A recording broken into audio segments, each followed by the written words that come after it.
Welcome to my channel, Pakistan Freedom.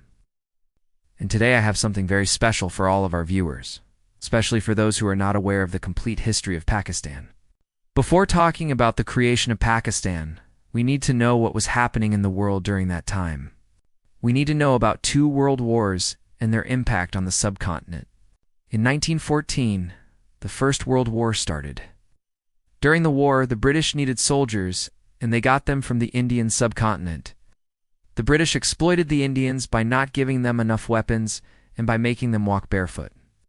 They treated the Indians very badly. When the war ended, the British thought that now they will lose the Indian subcontinent. To avoid that, they announced the Montfort Reforms in 1919. Under these reforms, the British promised self-governance to the Indians by the year 1937. But the British did not keep their promise, and when the Indians realized that the British were fooling them, they got angry and started protesting. Then in 1930, the second round of protests started. It was called the Civil Disobedience Movement. The leaders of this movement were Mahatma Gandhi, Jawaharlal Nehru, Sardar Vallabhbhai Patel, Maulana Abul Kalam Azad, and many more. They protested against the British government by not paying taxes and by making homemade items instead of the British ones. Their goal was to get independence from the British rule. Meanwhile, the Second World War started. Again, the British needed soldiers and they got them from India. But this time the Indians were much more aware. They knew how the British were exploiting them, and they did not want to go to war for the British anymore. In fact, they wanted to take revenge from the British. That's why a group of revolutionaries planned an attack on a train carrying British officers. This attack was successful, and it was led by Subhash Chandra Bose. He was a great leader who played a vital role in India's freedom movement. He was also called the other name of Mahatma Gandhi. Anyway, after this attack, the British arrested thousands of Indians. Many of them were tortured, and some of them were killed as well. But this did not stop the Indians from their goal of getting independence. On the contrary, it made them even more angry. And after the Second World War, the Indian leaders started demanding independence from the British. On August 15, 1947, the British left India, and India got its independence. But this did not last long. Soon the Muslim League demanded a separate state for Muslims. Why? Well, before answering this question, we need to know how India got divided into India and Pakistan. The first demand for a separate state came from Muhammad Ali Jinnah. He demanded that Muslims should be given a separate state where they can live according to their religion, their culture, and their values. This demand was supported by the Muslim League. At that time, the Muslim League was a political party which represented the Muslims of India. On the other hand, the Indian National Congress was demanding that there should be only one state in the subcontinent, and Muslims and Hindus should live together. This demand was supported by Mahatma Gandhi. He wanted a secular state where people of all religions could live together. So the question is, why did Muhammad Ali Jinnah demand a separate state? There are many theories to answer this question. According to one theory, Muhammad Ali Jinnah wanted a separate state because he was afraid that if Hindus and Muslims live together in one state, then they will fight each other and Muslims will be suppressed by Hindus.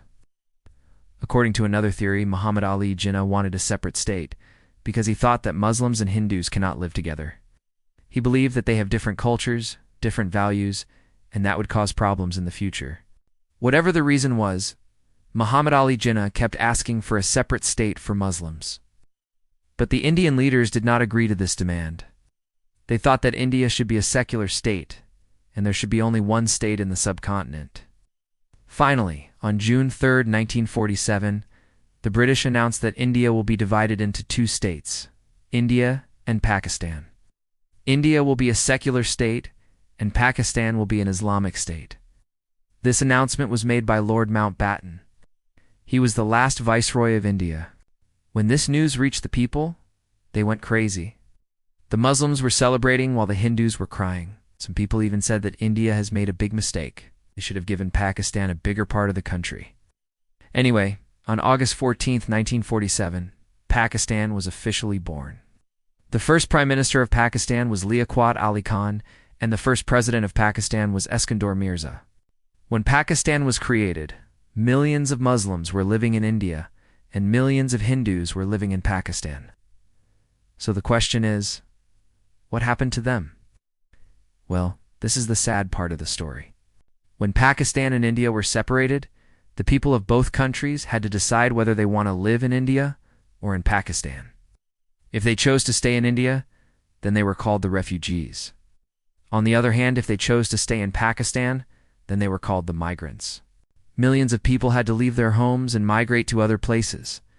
This migration was one of the biggest human migrations in the history of mankind. Millions of people moved from one place to another. They left their homes and their belongings behind, and they moved to the other side of the border. These people faced a lot of problems during their journey. They were attacked by robbers, they were killed, they were raped, and many of them died of hunger and thirst. The situation was so bad that people were selling their children just to survive. When the dust settled down, the subcontinent was divided along religious lines. India had a majority of Hindus, while Pakistan had a majority of Muslims. Before the partition, Muslims were a minority in India, and they were not given equal rights. They were not allowed to enter Hindu temples, and they were not allowed to use public facilities. They were also not allowed to travel freely, and they were often targeted by Hindu extremists. After the partition, Muslims became the majority in Pakistan, and they were given full religious freedom. They were allowed to build mosques, to establish Islamic courts, and to make Sharia law. So that was the history of Pakistan. That's how it was born. Also, don't forget to like and subscribe. Thanks for watching.